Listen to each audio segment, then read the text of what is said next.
வணக்கம். உலக சோசலிச வலைத்தளம். இந்திய விவசாயிகளின் கிளர்ச்சி 2வது மாதத்திற்குள் நுழைகிறது. வசந்தா ரூபசிங்கே 5 ஜனவரி 2021.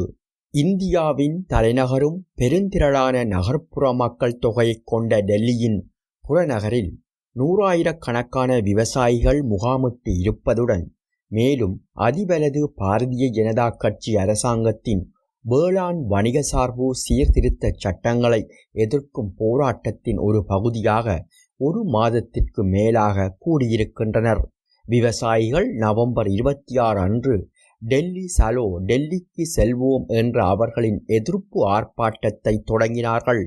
அதே சமயத்தில் நரேந்திர மோடி தலைமையிலான பாரதிய ஜனதா கட்சி அரசாங்கத்தின் முதலீட்டாளர் சார்பு பொருளாதார கொள்கைகளுக்கு எதிரான ஒரு நாள் வேலைநிறுத்த போராட்டத்தில் இந்தியா முழுவதிலும் இருந்து 10 மில்லியன் கணக்கான தொழிலாளர்கள் பங்கு பெற்றிருந்தார்கள். கோவிட்-19 தொற்று நோய் பரவல் இருந்த நேரத்தில் வருமானங்களை இழந்திருக்கும் 100 மில்லியன் கணக்கில் இருக்கும் ஏழை தொழிலாளர்களுக்கும் மற்றும் உழைப்பாளர்களுக்கும் உதவி அளிக்க வேண்டும் என்று கோரினார்கள். நவம்பர் 27 அன்று மோடியும் மற்றும் ஹரியானா மற்றும் உத்தரப்பிரதேசம் ஆகிய பாரதிய ஜனதா கட்சி தலைமையிலான மாநில அரசாங்கங்களும் டெல்லி சலோ ஆர்ப்பாட்டக்காரர்கள் திட்டமிட்டபடி நாட்டின் தலைநகரை சென்றடையாமல் தடுப்பதற்கு தேசிய தலைநகர் பிராந்தியத்தில் ஆயிரக்கணக்கான துணை இராணுவ படைகள், தண்ணீரை பீச்சி அடிக்கும் பீரங்கி மற்றும் கண்ணீர் புகை ஆகியவற்றை பயன்படுத்தியிருந்தன. ஆனால் அரசாங்கத்திற்கு ஏமாற்றம் அளிக்கும் வகையில் டெல்லியின் எல்லையில் உள்ள அரை டசன் பெரும் நெடுஞ்சாலைகளில் முகாம்களை அமைத்து பதிலடி கொடுத்தனர். செப்டம்பரில் மோடி அரசாங்கம் தேசிய பாராளுமன்றத்தின் ஊடாக 3 வேளாண் சீர்திருத்த சட்டங்களை கொண்டு வந்து மோதலை உருவாக்கியுள்ளது. பெருநிறுவன வணிகங்களின் நீண்டகால கோரிக்கையாக இருந்து வந்த இந்த சட்டங்கள் இந்திய விவசாயிகளின் இழப்பில் உள்நாட்டு மற்றும் சர்வதேச வேளாண் வணிகங்களுக்கு ஊக்கமளிக்கும். இந்திய விவசாயிகளில் பெரும்பான்மையோர் 2 ஹெக்டர் 5 ஏக்கர் அல்லது குறைவான சிறிய நிலங்களை மட்டுமே கொண்டிருக்கின்றனர். பாஜகவின் வேளாண் சீர்திருத்தம் இந்தியாவின் தொழிலாளர்கள் மற்றும் உழைப்பாளிகள் மீது நடத்தும் மிக அதிக அளவிலான தாக்குதலின் ஒரு பகுதியாகும். வேளாண் சட்டங்களை நிறைவேற்றிய இதே பாராளுமன்ற பருவகால கூட்டத்தொடரின் போது ஒப்பந்த தொழிலாளர் முறையை ஊக்குவிக்கவும், அனைத்து வேலைநிறுத்த போராட்டங்களை சட்டவிரோதமாக்கவும் மற்றும் தொழிலாளர்களை விருப்பப்படி பணி நீக்கம் செய்ய பெரிய முதலாளிகளுக்கு அதிகாரம் அளிக்கக்கூடிய ஒரு தொழிலாளர் சட்டத்தை திருத்தியுள்ளது.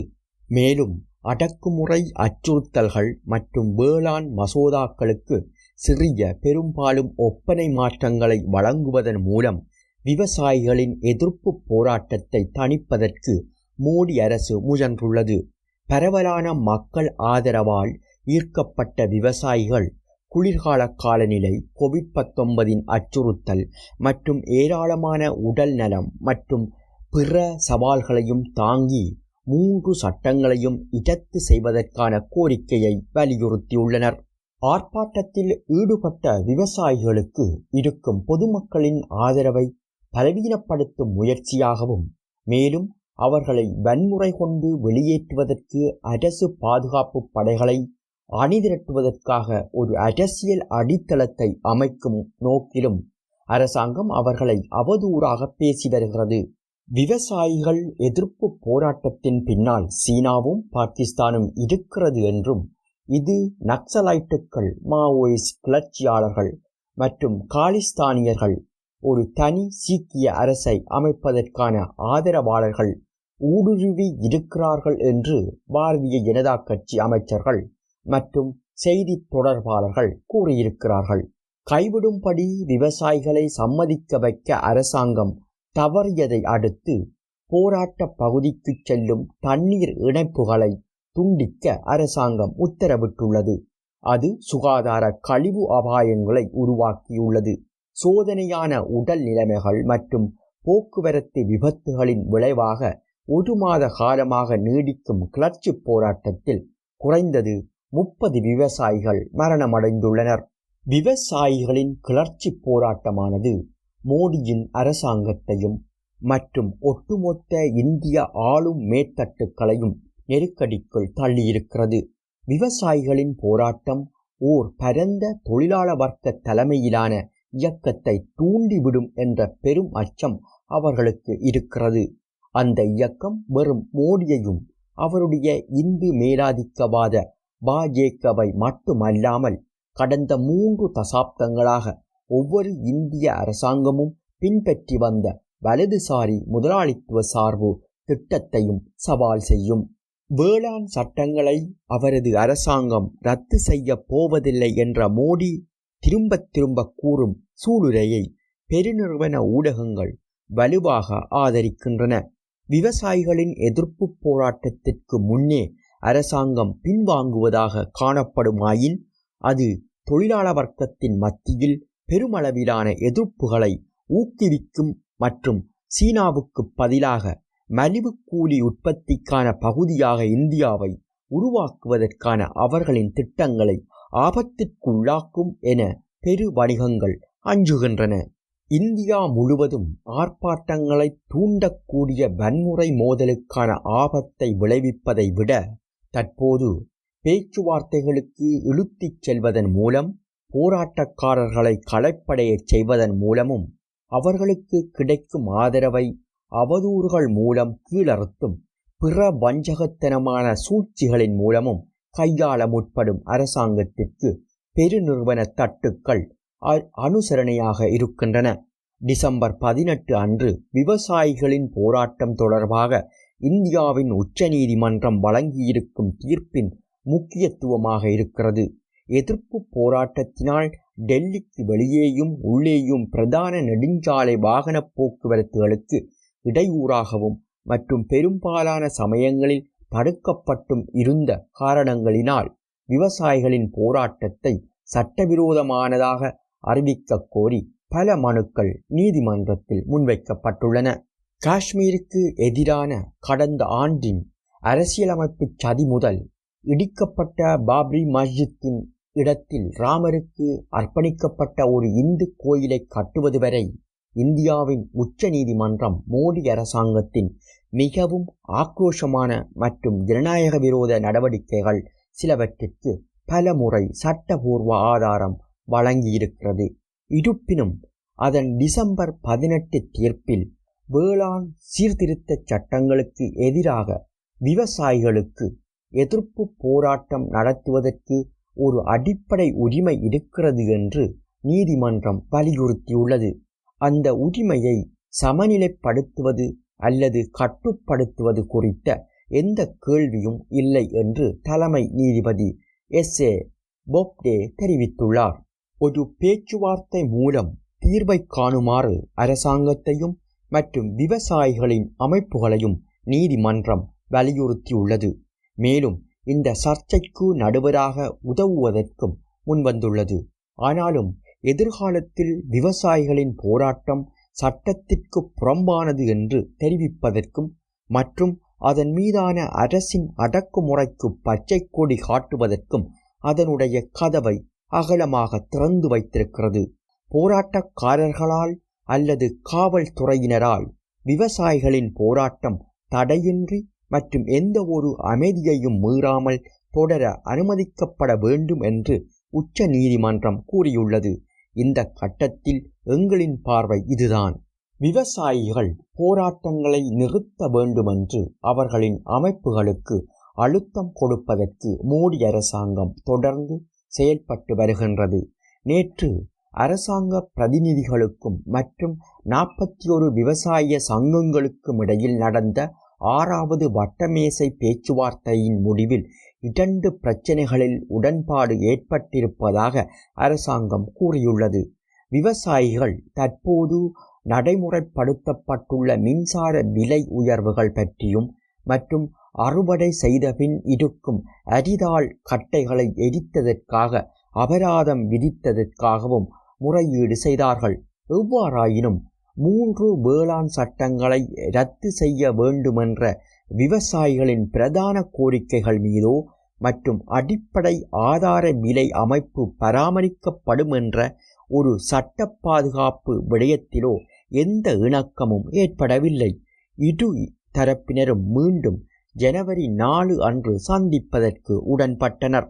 சமீபத்திய வாரங்களில் இந்த பகட்டுடன் சேர்ந்து மோடி தன்னை தானே விவசாயிகளுக்கு ஆதரவான ஒரு தலைவர் என்று முன்னிறுத்த முயற்சி செய்து வந்திருக்கிறார். டிசம்பர் 25 அன்று ஒரு நிகழ்வில் அரசாங்கத்தின் பிரதமர் கிசான் சம்மன் நிதி திட்டத்தின் அடுத்த தவணையை வெளியிட்டுள்ளார். இதன் மூலம் அனைத்து விவசாயிகளுக்கும் 6000 ரூபாய், சுமார் $82 அமெரிக்க வருடத்திற்கு குறைந்தபட்ச வருமான உதவி கிடைக்கும். விவசாயிகளை தூண்டுவதாகவும் மற்றும் தவறாக வழிநடத்துவதாகவும் மோடி எதிர்க்கட்சிகளை குற்றம் சாட்டியதுடன் அவற்றின் மீது இடைவிடாத தாக்குதல்களை நடத்தி வருகிறார். காங்கிரஸ் கட்சி மற்றும் பிற பிராந்திய மற்றும் சாதிய எதிர்க்கட்சிகள் பாஜகவின் வேளாண் சட்டங்களை எதிர்ப்பதும் மற்றும் விவசாயிகளின் கிளர்ச்சி போராட்டங்களை ஆதரிக்கும் பேச்சுக்கள் முற்றிலும் இழிவானவை மற்றும் பாசாங்குத்தனமானவையாக இருக்கிறது. இத்தகைய கட்சிகள் முதலீட்டாளர் சார்பு சீர்திருத்தங்களை நடைமுறைப்படுத்துவதில் மோடி மற்றும் பாஜகவை விட எந்த விதத்திலும் குறைவானவர்களாக இருக்கவில்லை. இந்திய முதலாளித்துவத்தின் விருப்பப்பட்ட அரசாங்க கட்சியாக சமீப காலம் வரை இருந்த காங்கிரஸ் 1991 தொடங்கி மற்றும் அடுத்த கால் நூற்றாண்டின் பெரும்பகுதி வரை இந்தியாவை பூகோள மூலதனத்திற்கான மலிவான தொழிலாளர் கூடமாகவும் வாஷிங்டனின் நெருங்கிய கூட்டாளியாகவும் மாற்றும் செயல்முறையை முன்னெடுத்திருந்தது. காங்கிரஸ் தலைமையிலான அரசாங்கங்கள் இதை போன்ற வேளாண் வணிக சார்பு சீர்திருத்தங்களை நடைமுறைப்படுத்துவதற்கு முயற்சி செய்தன, ஆனால் மக்கள் எதிர்ப்பின் அச்சம் காரணமாக பின்வாங்கின என்று மோடி கூறினார். இதில் ஒரு தடவை பாஜக தலைவர் உண்மை கூறியுள்ளார். பிரதான ஸ்டாலினிச பாராளுமன்ற கட்சிகளான இந்திய கம்யூனிஸ்ட் கட்சி மார்க்சிஸ்ட் அல்லது சிபிஎம் மற்றும் இந்திய கம்யூனிஸ்ட் கட்சி சிபிஐ ஆகியவை மோடியின் முதலாளித்துவ சார்பு சீர்திருத்தங்கள் மற்றும் ஒட்டுமொத்த இந்திய தொழிலாளர் வர்க்கத்திற்கும் எதிராக ஒரு வெகுஜன இயக்கத்தின் அரசியல் தலைமையாக எழுச்சி பெறுவதிலிருந்து தொழிலாளர் வர்க்கத்தை தடுப்பதற்கு அயராமல் உழைத்து கொண்டிருக்கிறார்கள். நவம்பர் 26 மற்றும் ஜனவரி 8 நடந்த பொது வேலைநிறுத்த போராட்டம் மற்றும் வேலைநிறுத்த போராட்ட அலைகள் மற்றும் பணி நீக்கம், குறைவான ஊதியம், வேலையை அதிவேகப்படுத்துதல் மற்றும் பற்றாக்குறையான தனிமனித பாதுகாப்பு உபகரணங்களுக்காக சுகாதார பணியாளர்கள் மத்தியில் எதிர்ப்புக்கான தொழிலாளர் போராட்டங்களில் வெகுஜனங்கள் அதிகமாக பங்கு பெற்றியதன் மூலம் அத்தகைய இயக்கத்திற்கு புறநிலை நிலைமைகள் சாதகமாக இருக்கின்றன என்பதை எடுத்து காட்டியுள்ளன.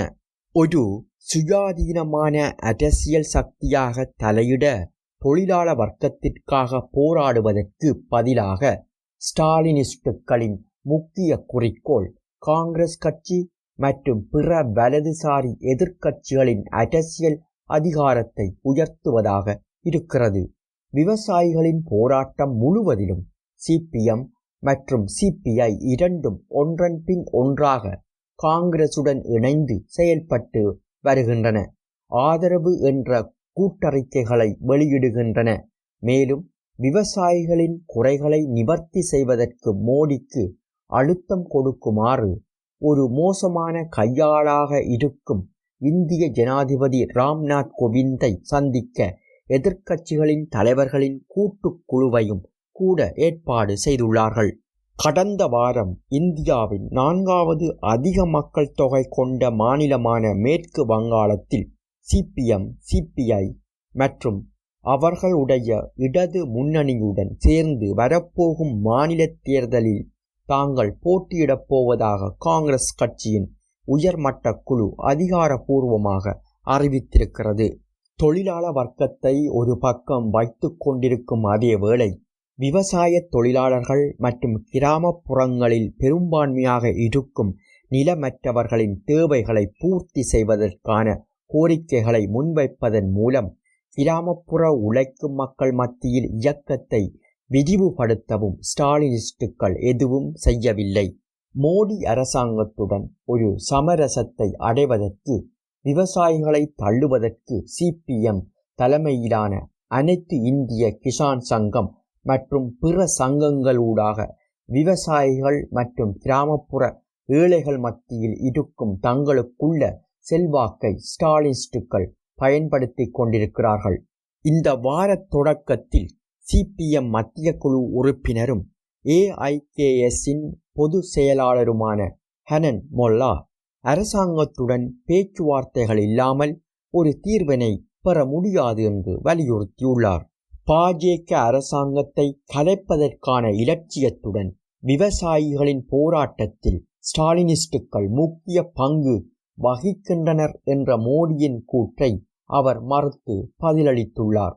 இந்த நிகழ்வு போக்கில் அதன் முதலீட்டாளர் கொள்கைகள் மற்றும் நிறுவப்பட்ட அரசியல்களின் கடுமையான கட்டுப்பாடுகளுக்குள் அரசாங்கத்திற்கு எதிராக வளர்ந்து வரும் விவசாயிகளின் போராட்டத்தை தக்க வைக்க சிபிஎம் உறுதியாக உள்ளது என்று மொல்லா தெளிவுபடுத்தியுள்ளார்.